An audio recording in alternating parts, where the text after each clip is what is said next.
본 말씀을 통해서 하나님께 나아가는 자세 교정 제목으로 말씀 증가하겠습니다. 운동에서나 혹은 음악, 미술에서 원포인트 레슨이라는 게 있습니다.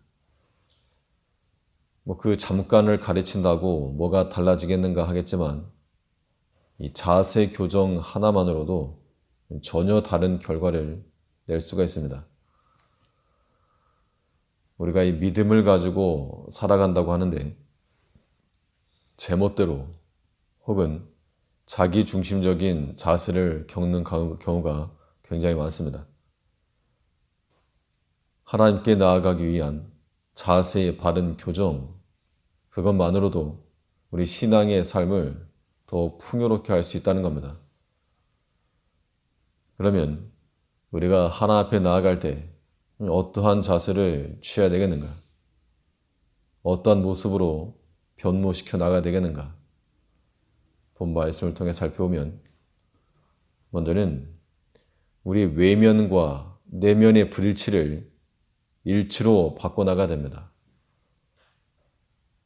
이 외적인 것과 내적인 것에 신앙적 갭이 발생하지 않아야 될 것인데, 물론 우리 외적으로 경건한 삶 또는 하나님께 바른 모습을 갖는 것은 지극히 마땅합니다.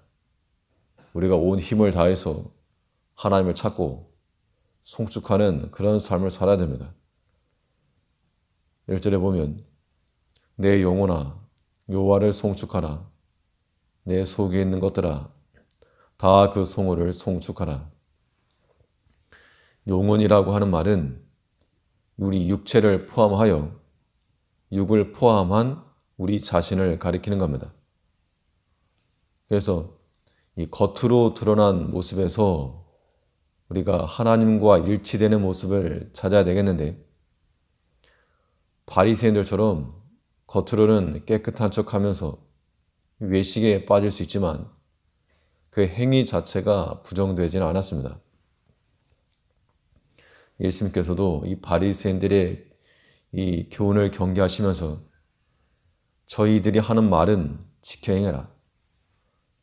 저들의 말이 틀린 건 아니다 라고 하셨고, 또 외식하는 서기관들과 바리새인들에게 말씀하시면서도 너희가 박하와 회향과 근체 11조를 드리면서 율법에 더 중요한 의와 인과 신은 버렸도다. 그러나 이것도 행하고 저것도 버리지 말아야 할지니라. 그래서 겉으로 드러나는 신앙적 행위를 아무렇게 해도 된다, 그런 생각은 버려야 됩니다. 우리는 외면적으로도 하나님 앞에 바른 모습을 나타내야 되겠고, 또 중요한 것은 우리의 외적인 행동만큼이나 이 내적인 이 신앙의 모습이 발생해야 한다는 겁니다. 겉만 나타나는 것은 거짓과 외식이요 속까지 일치시키는 것이 바른 자세입니다. 성령 하나님께서 우리 개인의 양심에 고하시기를 원포인트 레슨 하시는 겁니다. 너네 그렇게 겉으로만 할래? 속도 일치시켜라. 속에 있는 것까지 하나님을 찬송하고 송축하라. 이게 오늘 본문 1절의 말씀입니다. 1절에 내 영혼아 여호와를 송축하라. 내 속에 있는 것들아 다 그 성호를 송축하라. 내 속에 있는 것들아, 이 속에 있다는 것이 사람의 오장육부를 말하는 것이 아니고 우리의 온갖 사상이나 감정이나 의지, 양심, 이성, 인간의 내부를 구성하는 전인적인 실체를 가리키는 겁니다. 그러므로 우리가 하나님을 찬양하고 또 경배하고자 할 때에는 외적인 입술만 통해서는 안 될 것이요, 우리 안에 있는 우리의 사상과 우리의 감정과 우리의 의지와 또 마음까지 동시에 움직여야 됩니다. 이 겉과 속이 동시에 움직일 때 이 내면과 외면의 갭이 줄어들고 이것이 바로 하나 앞에 나아가는 바른 자세입니다. 이런 것들로 교정해야 한다는 겁니다. 우리가 다 하나님 잘 믿는다라고 말하는데 또 그렇게 생각을 하는데 그러나 실상은 하나님께서 보실 때 그거 가지고 안 된다. 그렇게 하면 안 된다. 그러면 영적 싸움에서 이길 수 없다. 우리가 외적으로 드러나는 것만큼이나 우리 속에 있는 것들까지 내 속에 있는 것들아 다 그 성호를 송축하라. 우리의 모든 생각과 마음과 우리의 감정까지라도 하나님을 찾고 하나님을 높이는 이 일에 함께 참여해야 한다는 겁니다. 내면과 외면의 불일치를 일치로 바꿔 나가는 것이 하나 앞에 나가는 바른 자세입니다. 또 우리가 하나님께 나갈 때 어떠한 자세로 바꿔야 되는가? 하나님을 지극히 존중하는 자가 되어야 됩니다. 존중이 여기는 마음이 없으면 함부로 대하기 쉬운데 이게 우리의 경계입니다. 나무 중에도 이 중요하고 또 가치가 있다라고 판단이 되면 보호수로 지정을 해서 아무나 손대지 못하게 관리를 합니다. 그런데 별 쓸모가 없으면 망설이지 않고 불 속에 집어넣습니다. 우리가 하나님을 존중하는 마음이 없으면 우리 삶의 자세가 흐트러지기 쉽고 또 하나님을 향하여서 막대할 수 있다는 겁니다. 나는 아닐 것 같지만 우리가 그렇게 산다는 겁니다.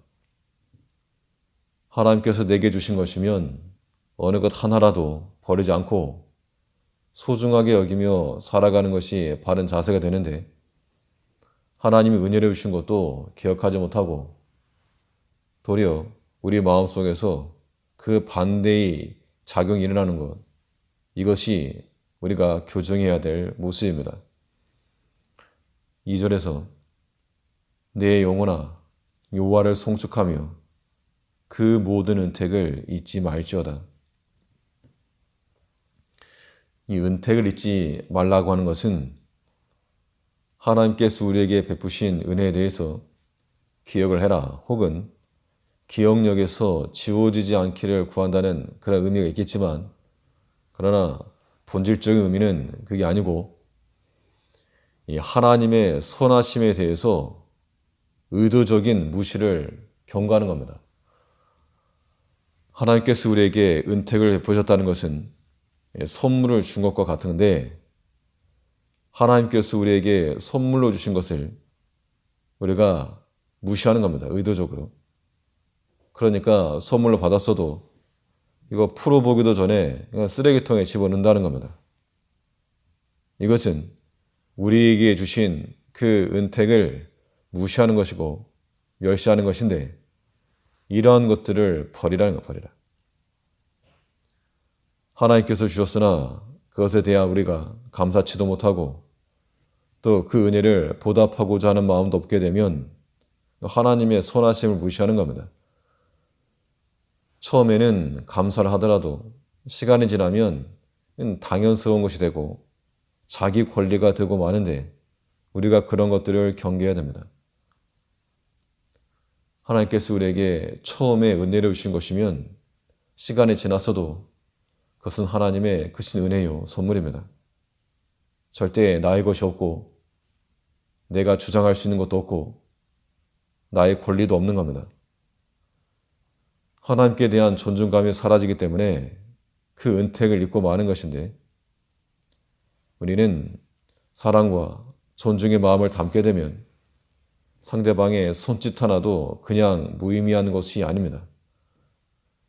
우리가 하나 앞에 나아갈 때는 우리의 속과 마음이 일치할 뿐만 아니라 하나님을 존중하고 사랑하는 마음을 가지고서 하나님께서 내게 주신 것들을 우리가 기억을 하되 단지 머릿속에 넣고 있는 것, 기억력을 말하는 것이 아니고 하나님이 내게 주신 것에 대한 그러한 감사와 은혜로운 마음, 그 마음들이 우리에게서 끊어지지 않아야 한다는 겁니다. 우리가 하나 앞에 나갈 때 내가 잘 믿고 있다라고 하는 생각을 뛰어넘어서 다시 한번 하나님의 앞에서 하나님의 시각으로 우리의 마음을 살펴 우리 모든 잘못된 것들을 고쳐나갈 수 있는 우리가 되어야 될 것입니다. 네, 기도하겠습니다.